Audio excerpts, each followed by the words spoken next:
যদি তুমি জীবনে বরকত পেতে চাও, সম্মান পেতে চাও, হৃদয়ের প্রশান্তি পেতে চাও, জেনা ব্যভিচার যেটা প্রেম দিয়ে শুরু হয়, জেনা ব্যভিচার যেটা প্রেম দিয়ে শুরু হয়, নজরকে হেফাজত না করার কারণে, চক্ষুকে নিম্নগামী না করার কারণে, চোখ দিয়ে যেটা শুরু হয় এটা তোমার শান্তি নষ্ট করবে, এটা তোমার রিজিক নষ্ট করবে, এটা তোমার এই শিথিলতা, হৃদয়ের সুকুন, প্রশান্তি, নীরবতা, এটাকে বলে কি স্থায়িত্বটা নষ্ট করবে, স্থিরতা নষ্ট করবে এটা।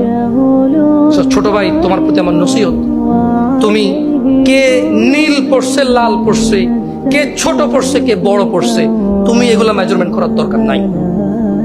তুমি নিচে নজর রাখো, হাঁটো, তোমার এটা জানারও দরকার নাই আজকে তোমার সামনে দিয়ে কয়টা মেয়ে কি পড়ে গেছে তুমি দেখোই নাই। তুমি নিচে হাঁটো, যথাসম্ভব তুমি যতটুকু নিচে দেখে হাঁটা সম্ভব তুমি তোমার চোখকে হেফাজত করো। লজ্জাস্থান হেফাজত হবে, লজ্জাস্থান হেফাজত হলে তোমার হৃদয়ের প্রশান্তি নষ্ট হবে না ইনশাআল্লাহ। রিজিকের দরজা খুলবেই খুলবে।